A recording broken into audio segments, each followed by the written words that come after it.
동아시사 오네요.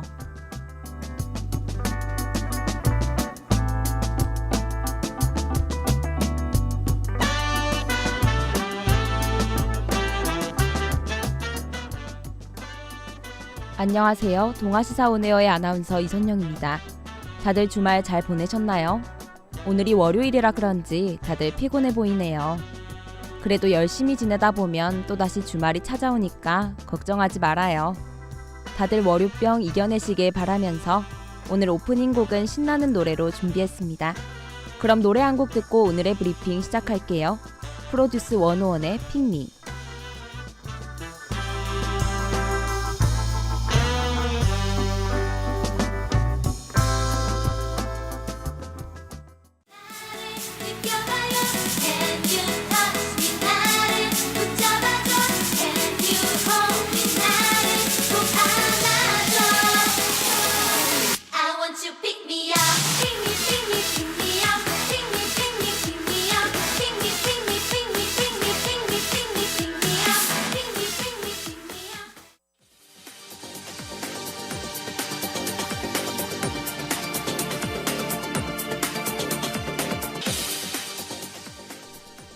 (2016학년도 3월 5째 주) 오늘의 브리핑입니다.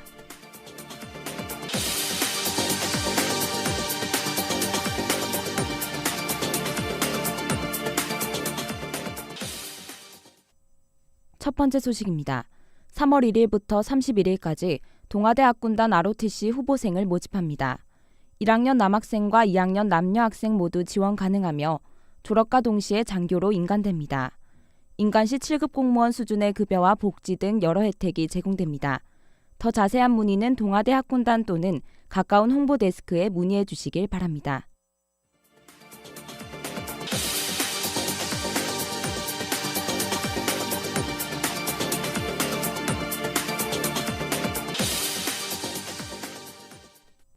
두 번째 소식입니다.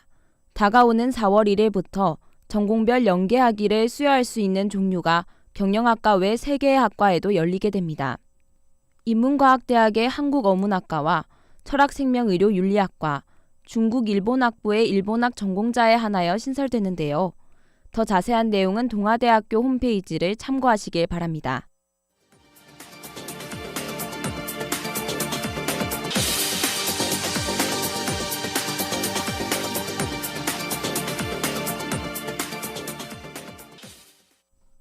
세 번째 소식입니다. 최근 동아대학교 내에서 학생들을 대상으로 동아대 소속 교수 및 학생상담센터 상담원으로 속여 불법적인 포교 활동을 하는 사례가 발생하고 있습니다. 그뿐만 아니라 학생 개인 연락처까지 수집해 간다고 합니다. 이에 대한 자세한 설명은 잠시 후에 찾아뵙겠습니다. 이상으로 오늘의 브리핑을 마치도록 하겠습니다. 감사합니다.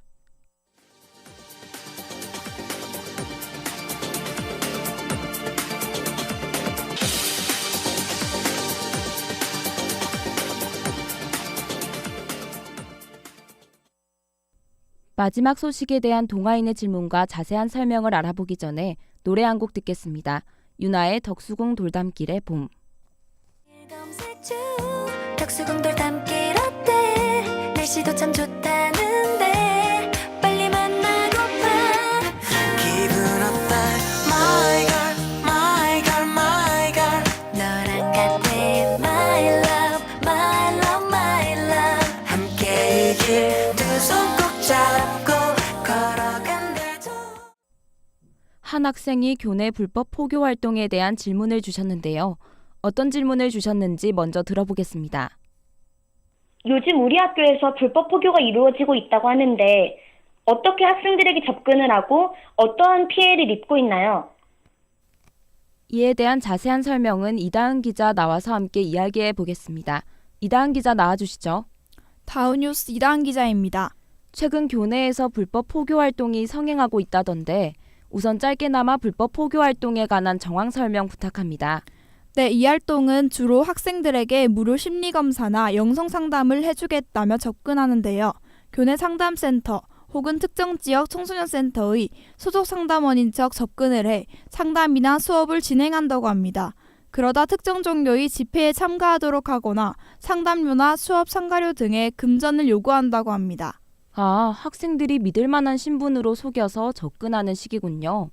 그렇다면 불법 포교 활동을 하는 사람이 교내 상담센터 직원을 사칭하는 것인지 아니면 실제 상담센터 직원인지는 어떻게 구분할 수 있나요? 교내 상담센터 측의 안내사항을 보면 상담원은 항상 신분증을 착용하고 센터 내에서만 상담 및 심리검사를 진행한다고 합니다. 또한 상담센터의 홈페이지에서 모든 상담원의 정보를 제공하고 있어서 재직 여부를 확인할 수 있습니다. 그렇군요. 교내 상담센터 측에서도 이러한 불법 포교 활동으로 오해를 불러일으키는 곤란한 상황을 겪고 있을 것 같습니다. 그렇다면 이러한 불법 포교 활동으로 인해 학생들이 피해를 받은 사례가 있나요? 네, 최근에는 동아대 특정 교수가 자신의 상담 멘토다, 자신과 같은 활동을 하고 있다며 접근해 워크숍이나 교육 봉사 등의 명목으로 수업을 한 사례가 있습니다. 또한 개인 연락처를 물은 후 연락해서 길이나 카페 등에서 포교 활동을 진행한 사례도 있습니다. 이 두 사례 모두 계속 상담 혹은 수업을 진행하다 특정 종교 집회 참가나 금전을 요구했다고 하네요. 이러한 피해 사실을 모르던 학생이 심적으로 힘들거나 종교를 가진 경우엔 자칫하면 불법 포교 활동에 걸려들 뻔했겠는데요. 그렇다면 이에 대해 사전에 대처할 방안은 없나요?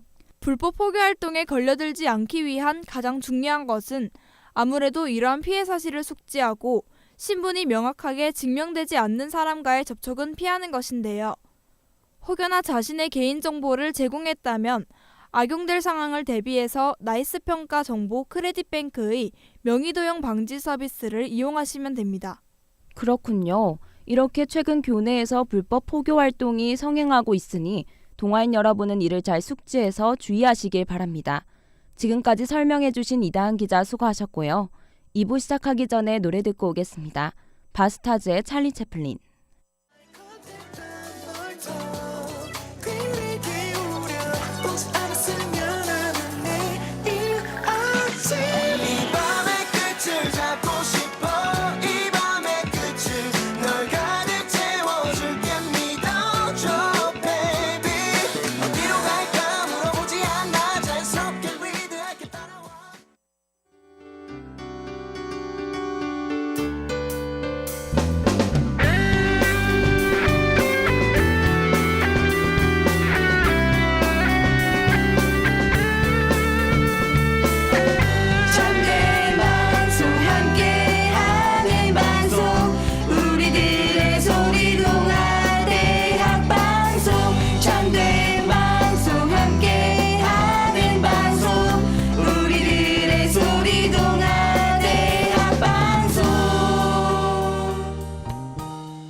우리들의 시각에서 바라보는 사회 이슈 청춘 키워드.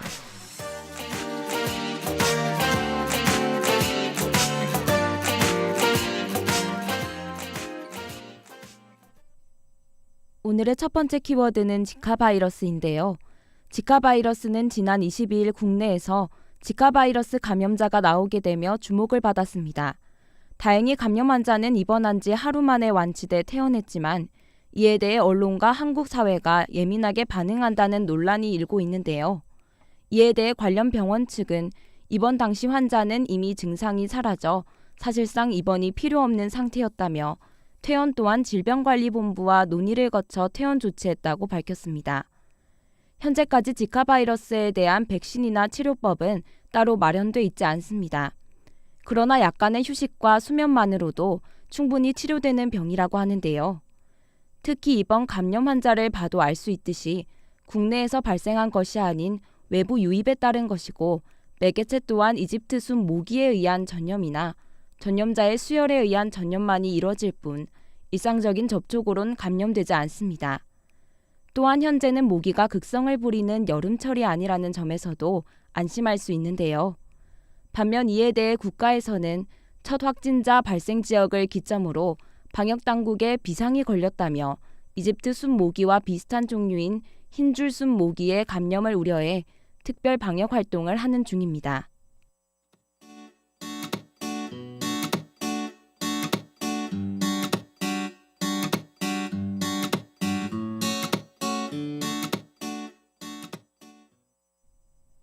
작년 메르스 사태 이후 국가에서는 지난해 악몽을 되풀이하지 않기 위해 지카 바이러스를 법정 감염병으로 지정했는데요.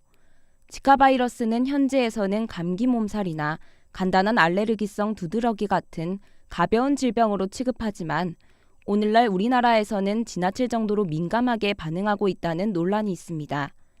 생각보다 우리가 경계하는 것에 비해 지카 바이러스는 예방책과 복용 경로가 확실해서 지나치게 우려할 필요는 없습니다. 또한 질병관리본부에서도 의심 증상이 있는 환자는 진단을 통해 해열제와 진통제를 내려 복용하면 상관없다며 막연한 공포를 느끼지 말기를 당부했습니다. 지나간 악몽이 똑같이 반복되지 않기 위한 이번 대처는 작년에 비해선 정말 발빠르게 진행되어 놀라웠는데요.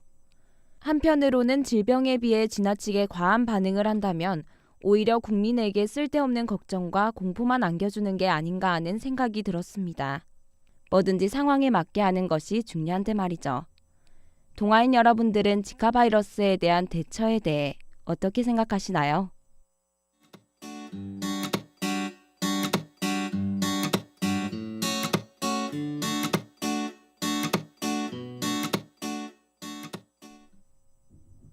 최근 들어 유명 연예인의 성매매 기사가 자주 올라오고 있습니다.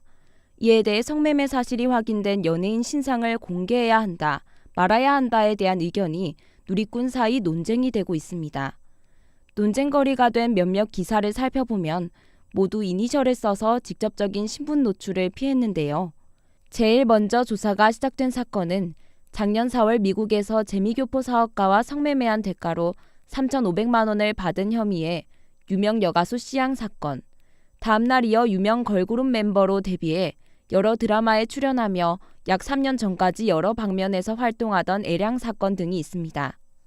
그러나 이러한 성매매 피의자 신분을 이니셜로 표기하다 보니 전혀 관계없는 연예인이 이니셜이 같다는 이유로 검색어나 기사에 함께 언급되어 오해를 사게 되는데요. 유명 여가수 씨양 사건 경우에는 원더걸스의 유빈과 달샵의 수빈이 루머 피해를 보게 되며 법적 대응을 처할 것이라고 밝혔습니다.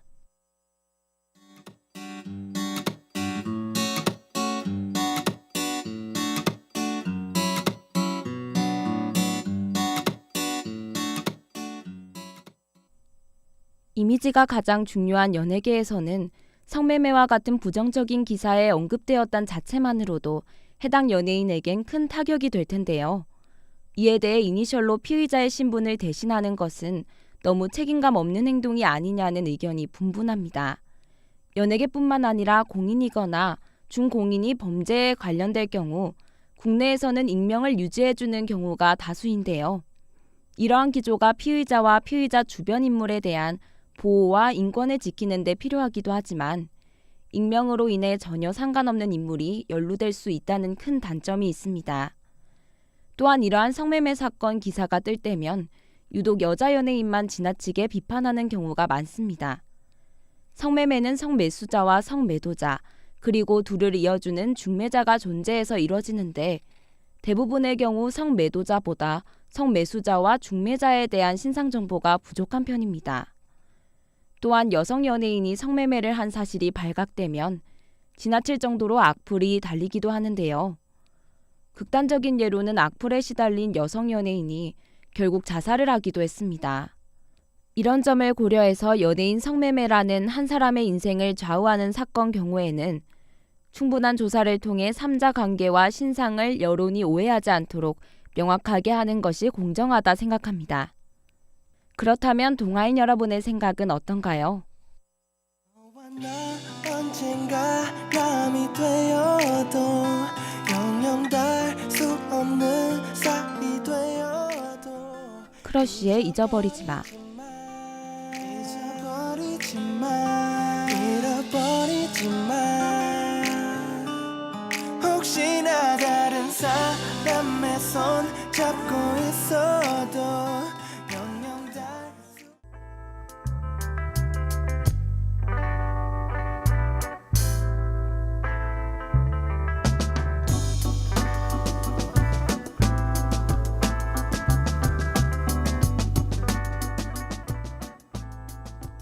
오늘 동아시사 온에어 4번째 방송 어떠셨나요? 1부에서는 교내 이슈와 함께 불법 포교 활동에 대한 예방책에 대해 알아보고 2부에서는 지카 바이러스를 대처하는 자세와 공인 피의자 신변 보호에 관한 이야기 나눠보았습니다. 다음 시간엔 더 신선한 이야기로 찾아뵙겠고요.